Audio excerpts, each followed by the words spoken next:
Hello everyone and welcome back to Let's Play Megaman Maverick Hunter X.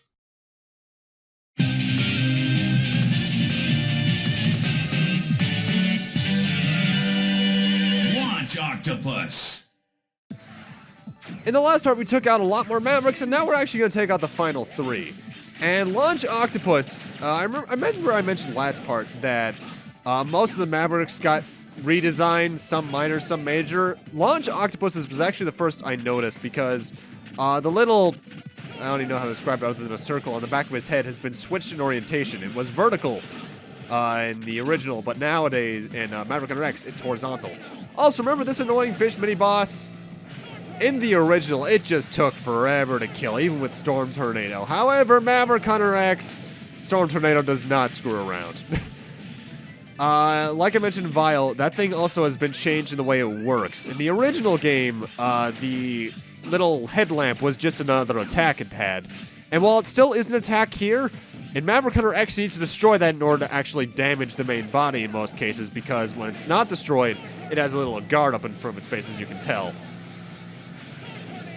On the whole, though, Storm Tornado just destroys this stage. In fact, this is probably the stage that feels the easiest compared to its original incarnation due to the new Storm Tornado.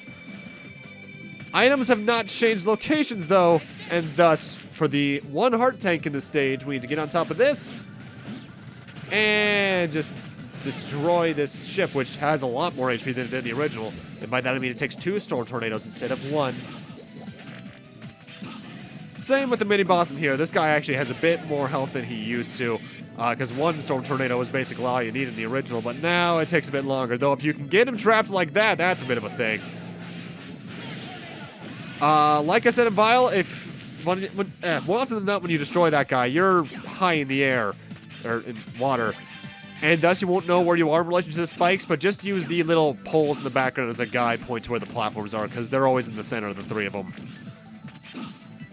Now, if I recall, you might remember in the Mega Man Classic games, I've been doing the Mega Man and base bios. I think there actually are bios in Maverick Hunter X, or at least like the promotional material for all the Mavericks, but I don't really feel like talking about it, because it doesn't really add much, unlike Maverick, unlike Classic, where they actually, have some amount of character to them. Because that's always been something that I feel like the Mavericks miss out on compared to the Robot Masters. They don't feel like they have as much personality to them. Maybe that's because the more humanoid shapes of the Robot Masters just make them feel more, for lack of a better term, human. But it always just kind of felt weird like that. Either way, time for Launch Octopus. Get out Rolling Shield.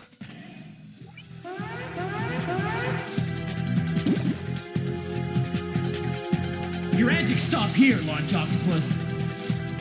I only take orders from Sigma. There's no way I'll let you boss me around. Face it, you've gone Maverick. Maverick? How dare you call my artistic battle style by that name? Here we go. Honestly, while Launch Octopus can be kind of annoying as Vile, as X he's a pushover because Rolling Shield sets him in such a pattern with the way his animation goes that you can just combo him to death like this. Occasionally he'll break out of it trying to do his little invincible spin attack, but otherwise, compared to the original, Launch Octopus is a joke. You can also still cut off his lower tentacles if you have Boomer Kuwanger's weapon, by the way. My explosion is beautiful.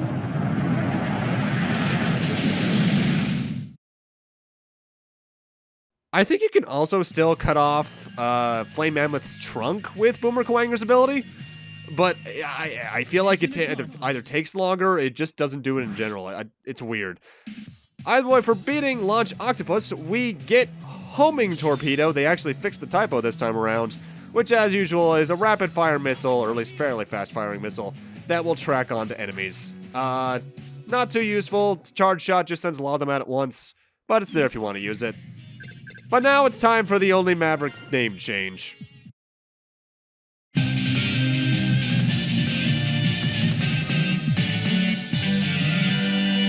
Boomerang Kuwanger. That's still weird to me. It is partially just nostalgia making me think, oh, his name should be Boomer Kuwanger, but Boomerang just feels weird to say. Either way, though, I mentioned in the original LP and the replay that Boomer Kuwanger's song is my favorite song in the game. Maverick Hunter X, that holds true. I love this song still. And the stage itself is fairly unchanged. I feel like these little laser things are a bit more accurate than they used to be. Even though they were already pretty accurate to begin with. But otherwise, the only real major change is that Storm Tornado is even more broken than it used to be. Now, I was actually doing some research about some of the Mavericks in my spare time, just for the hell of it, because why not?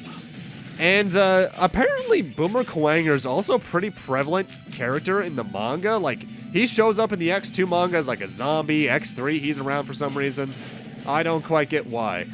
And also, in researching some of that stuff, I actually found some concept art for Maverick Hunter X, for Launch Octopus in particular, where he's a lot more chibified. It's almost as if at an earlier point in development, they wanted this to have a similar art style to Powered Up. But every other concept art I've found looks a bit different, like Boomer Kuwanger in particular is a bit, not stockier, but rounder, which is odd. Either way, the elevator sequence is still particularly annoying if you're new to the game because those platforms are still instant kill if they touch you. Thankfully, they changed the elevator itself to have it look a bit different, because in the original, the wall was covered in spikes, which always made you fear it was instant kill, even though it wasn't. Here in the remake, they changed it to be an electric barrier, so you know, okay, it'll just damage me, but it won't kill me. Also, I don't think I mentioned this in X3, but Gravity Beetle from that game is actually apparently supposed to be Boomerang Kuwanger's brother, which is like one of the 2 times we actually got some added backstory for a character later on, because X5 did that as well for Launch Octopus with Launch Octopardo, Squid Idler being his brother. There's the heart tank for the stage. Now, in the original LP, or the original game in general, with my order, you're able to go and get that now because you can charge up Shotgun Ice to get it. However, as you might notice, we still don't have the Buster parts here in Maverick Hunter X, so I actually need to come back to this stage no matter what with my particular order, because I would need either Boomerang Kuwanger's weapon or, well, the Buster parts. Which, admittedly, this is one of the more annoying stages to backtrack through, because even though I love the song, the stage feels a bit slower to progress through, I guess due to the vertical structure.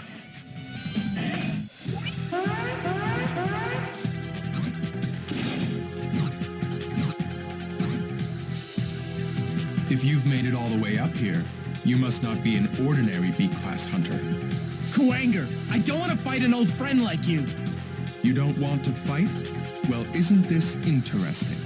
You're a Maverick hunter, and Maverick hunters are Reploids designed for fighting. So I'll have to fight you no matter what, huh? Of course. A chance for a fight this fun doesn't come along every day. I'll see if you're operating up to spec. Boomer Kuwanger is once again a fairly annoying Maverick without his weakness, because he can teleport all over the place, and he can throw you into the ceiling, which does a lot of damage. He can also just throw his little boomerang at you. However, compared to the original Mega Man X, I do think he is an overall easier fight because he moves a lot slower, and he has a lot more tells for his attacks.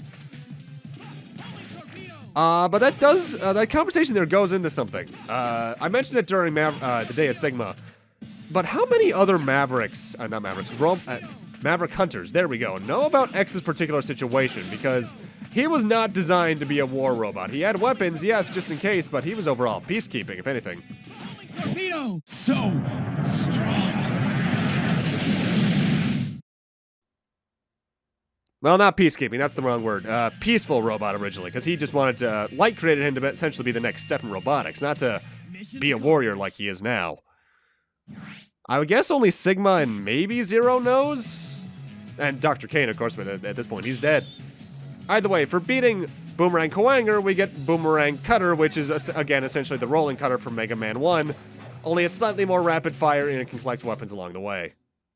Items along the way, rather, like heart tanks, sub-tanks, so on and so forth.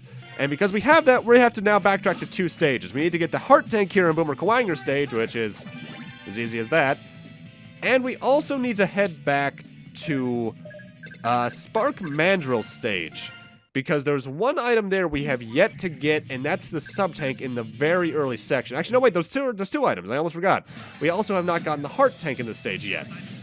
So we need to head out basically like 2/3 of the way through the stage to get both the items here. But as you can see, the place is now destroyed by Storm Eagle's ship, and thus lights will flicker in and out. I think some enemies might be in different ways, and the mini-boss is missing that lightning attack. So let's cut on over to where the hard tank is. And with that, it is ours. One stage left to go for everything. And, well, that's just the last Maverick stage in general. Let's head on over to Sting Chameleon.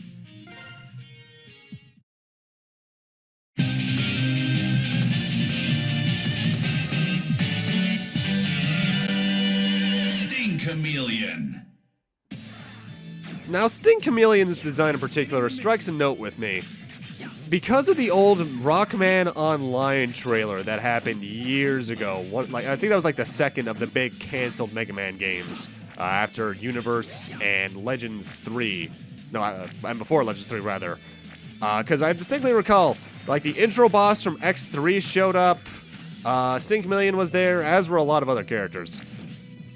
Either way, down here is the heart tank. However, this place is only flooded after you defeat Launch Octopus. I don't think it's possible to get that beforehand. And now we need to, I think you can get up here with a different type of jump, but we need to dash jump up here. Intruder detected. Hiya. Remember how RT55J was annoying? He's dead already. Yeah, Storm Tornado's real busted here. I think he also just has decreased health. The arm parts await you here.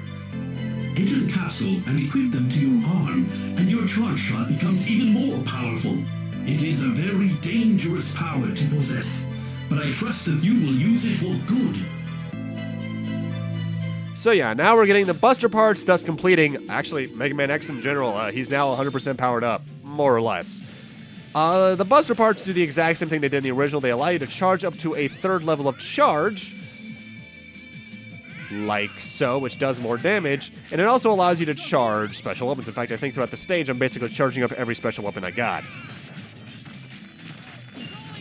More or less, most of the charges are fairly situational. The two that are probably the best for mobility are the Rolling Shield and Sting Chameleon's own weapon, because Sting Chameleon's own weapon basically gives you invincibility for a short time.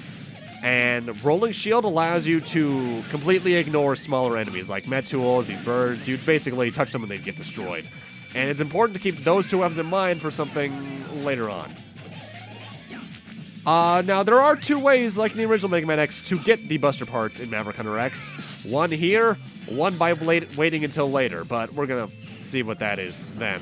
Also, I think they actually changed Electric Spark's charge shot from the original, because in the original, it was, basically you fired 2 electric sparks forward, and they would move up a little bit and create a wall of electricity between them. But I think in this, it's just a giant spark. I think. It's weird. They also made the ice chunk for Shotgun Ice not look like Chill Penguin, which I kind of missed it. That was kind of a charming little detail. But we're at Sting Chameleon. Get out the boomerang cutter.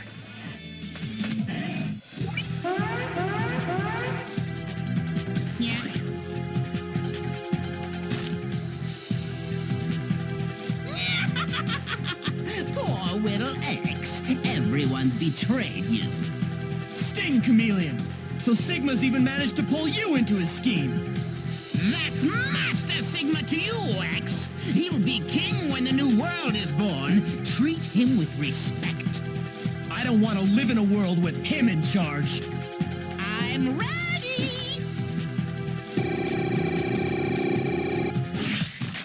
While Sting Chameleon got a chance to do a lot of his moves as Vile, he's not going to get to do so as X. Because, once again, to the right and to the left. He does like to misbehave against that old pattern from the original a bit more, allowing him to get some more attacks in, but overall, he is still kind of a joke with his weakness, which is, I guess, a theme in the Mega Man series in general, past 2. Because he likes to use his tongue a bit more often, I suppose. At least that feels like it's the major difference, since he can attack with his tongue more often after getting attacked. He just feels like he's more of a threat. But for beating Sting Chameleon, we once again get the very originally named Chameleon Sting. And what this does is that it fires a 3-pronged laser in front of you. However, unlike the original, they added something to it where you can now aim it up or down by holding up or down, like with Vile's shoulder cannon. When charged up, it also makes you completely invincible for a short time. We have an incoming transmission. It's Zero. Get this info to X. I've discovered Sigma's base. I'm sending the coordinates now. We've located you, Zero. I'm on my way. Okay, but listen. This place is more secure than I thought. Let's split up their forces. Find another route in. And we now have access to the Sigma Palace, but you might remember in the original game, there was a special little bonus if you got 100%. And to get that, we need to head over to Armored Armadillo stage, because it is still in the remake. However, the methodology of getting it is different from the original Mega Man X. Instead of reaching the end of the stage and doing a certain thing 5 times, we need to get through the entire stage without getting hit. Easiest way to do that, charge up Rolling Shield so that you can walk through most minor enemies, and have Storm Tornado on to destroy all the rest of the other ones in one shot. Watch out for the minor guys and the tires in particular, because they will pierce your guard, causing you to get damaged. Same with the drill moles. Just get to the stage. I think the birds will get destroyed immediately. And at the end of the stage, where that life capsule once was, there's now a light capsule. Ah, X. So you've made it this far, have you? Enter this capsule, and you will receive an ability that only a few people have been able to master through intense training. Since your soul is nearly human, I suspect you can master it. X, feel the power flowing in you. Learn to throw fireballs.